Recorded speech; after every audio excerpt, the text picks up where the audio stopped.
created to hold wimples and veils in place, the beautiful hat pin soon became a popular way to adorn hats with jewels and flowers, and to secure that hat to your luxurious Gibson Girl updo. As with many creations in our history, the hat pin does not come without controversy. Oh no, it doesn't. Welcome to my new series, Rebellious Fashion. If you want to find out more about the history of the hat pin and what that controversy is, keep watching.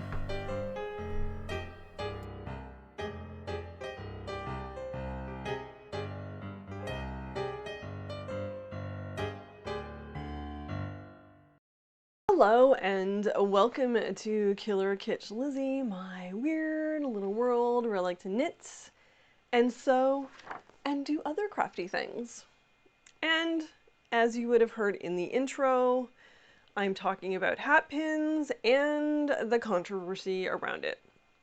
However, just before we get into that controversy, I just want to talk a little bit about the history of the hat pin. In case somebody does not actually know what they are. They're not regularly used today, other than maybe if you're in the vintage community. So it's possible that people don't really understand what a hat pin is. So I am going to be referring to my notes as well, just to make sure I'm giving you accurate information. So a hat pin is a decorative long pin that would be used to hold a hat in place. These tended to be anywhere from 6 to 8 inches long, or 15 to 20 centimeters. And at one end of the hat pin, and I'm actually going to show you some here in a minute, would be a jeweled end, and then there'd be a pointy end that you would use to go through the hat and then through some of your hair. And then that was sort of the original, or not the original, the popular style. I'll get to the original style in a second, but eventually those hat pins would also end up having a bit at the end in order to, cover up the sharp, pointy bit. Actually, you know what? Let me just show you one of my hat pins. So I'm going to show a close-up video in a moment, just as I'm talking.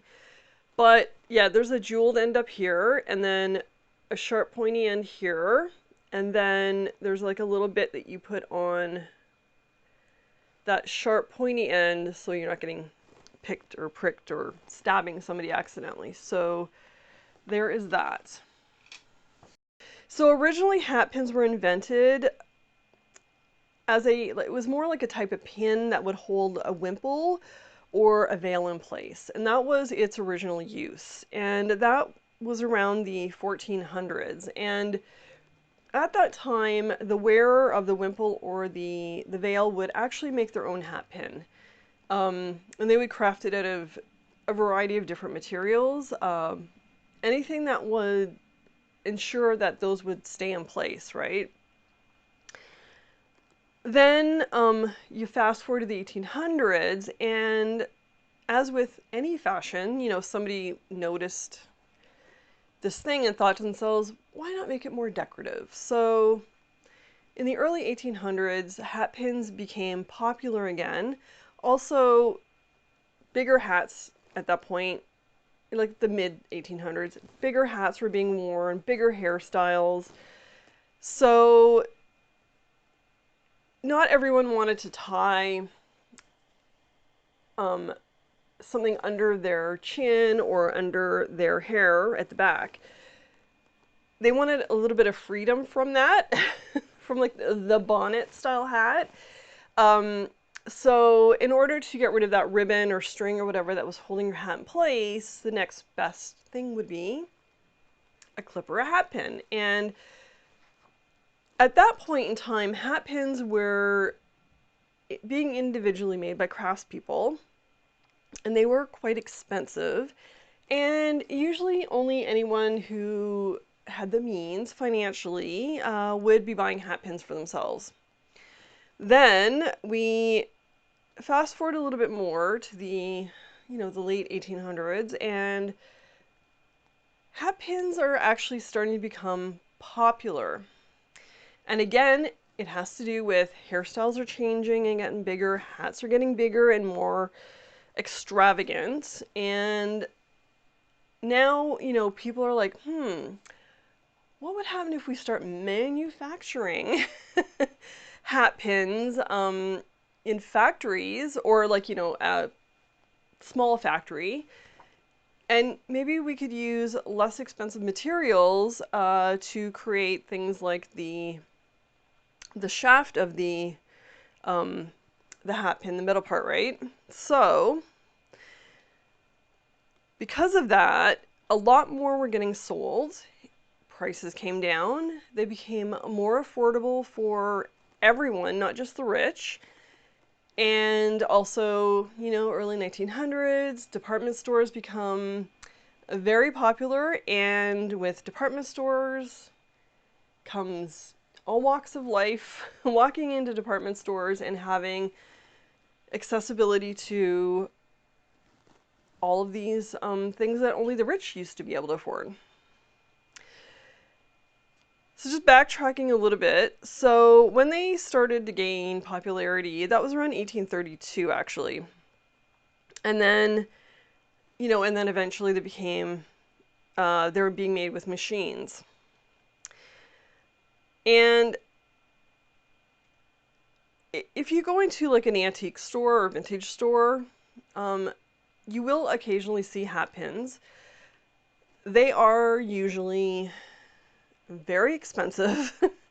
That is why I made my own, because I, for ages, was looking for a hat pin. Because in the summertime, I do wear big floppy hats to cover myself a bit so I don't get as sunburnt. And, if there's a little bit of a breeze, that hat's not staying on my head, so I wanted hat pins. So, yeah, they are expensive if you try to find them somewhere else. So, yeah, so eventually when they became popular, hat pin makers also began using different types of materials. For instance, gold-plated pins from before, or gold pins. They would start using silver or like stainless steel or different kinds of metal. And that is also what helped make the hat pins much more affordable. So hat pins now are very popular. There are actually societies specifically for hat pins. There is the American Hatpin Society for Collectors in the United States, and the Hatpin Society of Great Britain for Collectors in the United Kingdom. Now, in my research, I looked for hatpin makers, hatpin societies in Canada, and I couldn't find any. Now, that does not mean that there are not hatpin societies in Canada. I just could not find anything on social media or just doing a search in Google. Nothing came up for me. Now, that said, if you know of a society, or even like hatpin groups in Canada, let me know, and I will add links over on Patreon, and I'll update the show notes below with some links. I think it would be really interesting to find out more about the popularity of hat pins in Canada during that time. So here are some photos now of some hat pin, like photos of hat pins that I have found. Some of these are illustrations, some of these are actual photos, and they are absolutely gorgeous. You can see the craftsmanship that has gone into these hat pins and why they were popular. So I also thought, like as I've done a video about this already, I'll link it. I inherited this catalog from my great great-grandfather, not great-great, great-grandfather Bill. And I have done a video on this, but I went through it because I thought there had to be a section for hat pins in here. And there are, oh, and this catalog, by the way, it is broken up into spring and summer, fall and winter. So there are 2 sections in here, and I'm going to do, right now I'm going to do an overhead close-up photo. But there is a very small section here, which is interesting because there are 10 hat pins here. They were very inexpensive if you mail order them. Well, I mean, then this was not inexpensive, but 5 cents each, 10 cents each. Some were 20 or 25. And the really fancy one went up to as much as $2. So now I'm just looking here to see. It does not say. It does not note how long they are here, but I'm assuming that they would all be around the same length. And then, and of course I had my finger on the page and my finger came out, but there is a little section in here that has jewelry. You know what, if I find it, oh, here it is. Brooches and lapel pins, much bigger, much more variety of, like, there's at least a dozen lapel pins and brooches and stuff. Those seem to be a little bit more popular. That was the spring and summer section, and then the winter section, it is basically very similar to, the pins are very similar to, where'd you go? Oh no, I have lost my place. Oh, I took it out, that's why, never mind. Anyway, the pins are pretty much the same pins that were in the spring and summer section. So I'm going to show photos over, I'm going to show overhead photos of close-ups of both of those. But again, same prices, does not really give you a length at all. Now, after that very short bit about what a hat pin is, let's move on to the controversy. So in early 1900s, during the suffrage movement, things became more violent, and hat pins were declared a national and international threat. Many countries, including the United States and the UK, began imposing restrictions on hat pins over 9 inches in length. So this, I think, is 7 inches, if I remember correctly. So 9 inches would be about that long. So let me just talk a little bit about the hat pins I made for myself. I actually made a bunch for friends too. So this isn't all of the hat pins. I've, made some and given them away. I made these several years ago. As I mentioned in the beginning, they were made to hold on my big floppy hats. So the first one I made was, it has 4 red, lighter red crystals, and then in the middle is a black one. These are all, the ones I'm showing you right now are all 7 inches. Then the next one has red on the top, and then this blue iridescent one in the middle, and a big red one on the bottom. And they all have the stopper at the bottom. Then I wanted to do something green. So this one has, the top is green, lighter green, then a silver ball in the middle, and then a dark green on the bottom. And the next one is dark green on the top, silver in the middle, and then black on the bottom. And then I wanted to make a few more that were smaller. So I got these shorter, I think these ones are like 4 inches, 4.5 inches long. And I did a red and a iridescent blue stone on those. My intention was, as part of this video, to do a tutorial on how to make your own hat pins, but I am having a really hard time sourcing the shanks here in Canada. I know I could order them from the United States, but shipping is absolutely outrageous. I would only be ordering a few shanks, and I'm not going to pay $40 in shipping for something that is lightweight and probably should cost $5 to ship. It's insane how much it is to ship things nowadays, and I'm going to continue to look for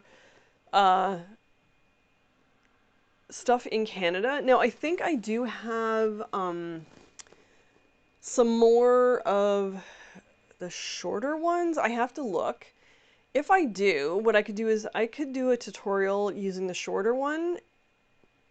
Now, it's not going to have,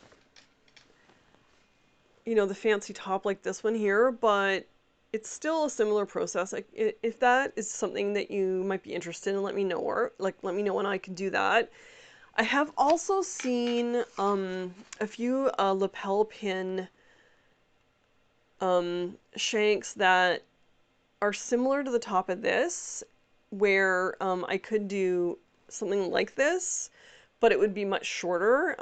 If I can find those again, I mean, if somebody would like, or anyone would like a actual tutorial on how to make those, then I am more than happy to do it. Just let me know. So, as I mentioned at the beginning of the video, there was controversy around hatpins. So in the early 1900s, during the suffrage movement, things did start to get more violent. And because of this, officials and government agents started to get a little concerned that women would start using their hatpins as weapons. And because of this, it became a national and international threat, and many countries, including the United States and the United Kingdom, began imposing restrictions over the length of hatpins and anything over 9 inches. So just to give you an idea, this is 7 inches, so that'd be about 9 inches.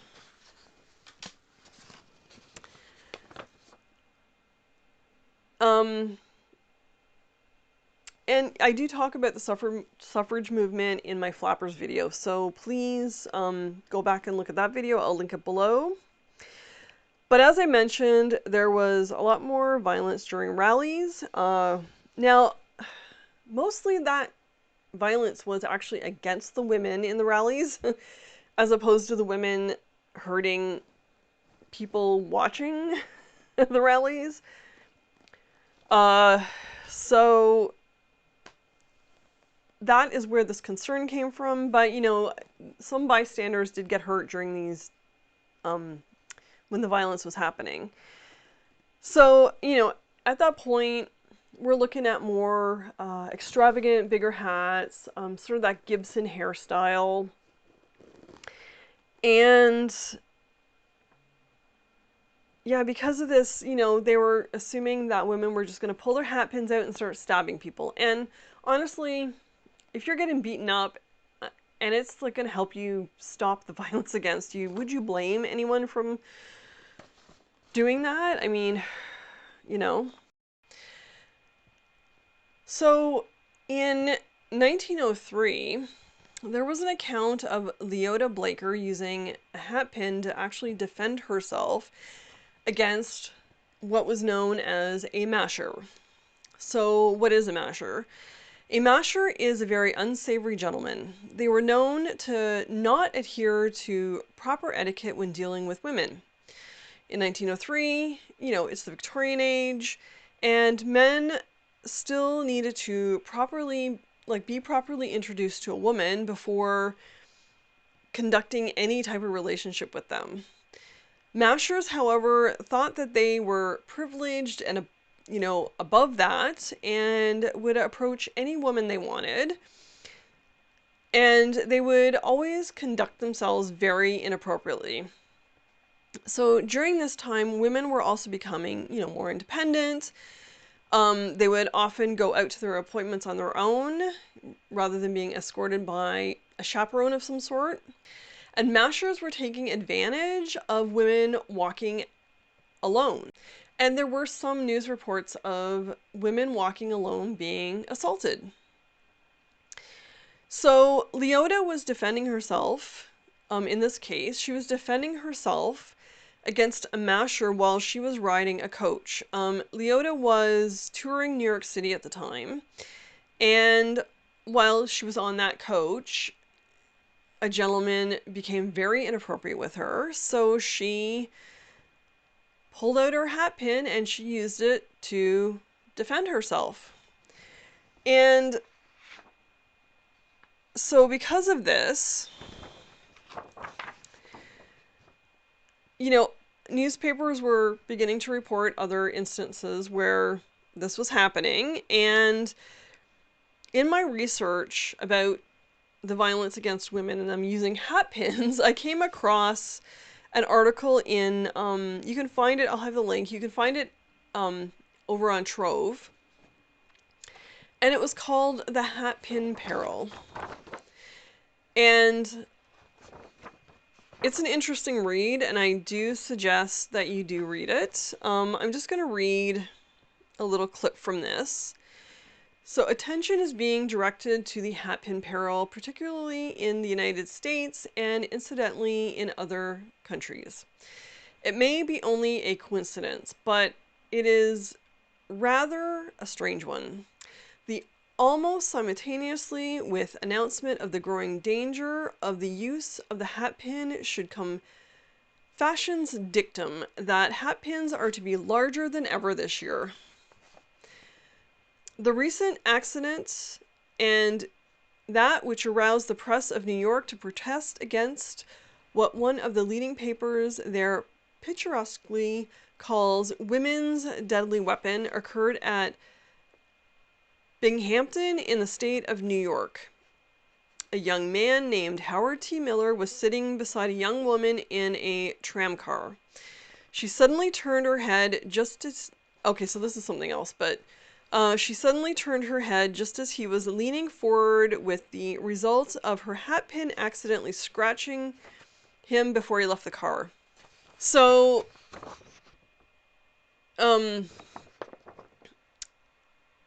that became a problem, apparently. That was from 1907, and it's in the Trill website. And I'm also including the link below about an article that was written about what happened to Leota Blaker. In the United States, in the cities of Chicago, Milwaukee, Pittsburgh, Baltimore, and New Orleans, there was an ordinance passed in 1910 that reduced the length of hat pins so they would not poke out of the hat more than half an inch. As well as hat pin tips, so the sharp pointy end, now had to be covered. A metal cover that slides into the bottom of the hat pin was used to cover up the sharp ends, and sometimes it would have rubber or a cork inside the hole that would help secure the metal piece onto the pin. Not all women could afford to buy the metal pieces, and occasionally women would get inventive, and they might use things like potato pieces or cork to cover the sharp end of the pin. I also found that in January of 1918 in Norway, it was discovered that if you had a hat pin that was uncovered, you would get kicked off the train. So I'll have images or links to anything I've mentioned in this video over on Patreon, and I'll also make sure links are below in the show notes. I'll also, over on Patreon, have photos of the clippings, like the hatpin peril or anything else I have found. As with any fashion, hat pins eventually faded from popularity. They were used occasionally up into the late 1930s. You will see, you know, women wearing cloches or any style of hat from the 20s and 30s using shorter hat pins usually, more like this length, to help with them, like to help secure the hats to their head. Also, I mean, another reason hat pins started going out of style was women were wearing shorter hairstyles, so there was less hair for that hat pin to grab onto in order to stay on their head.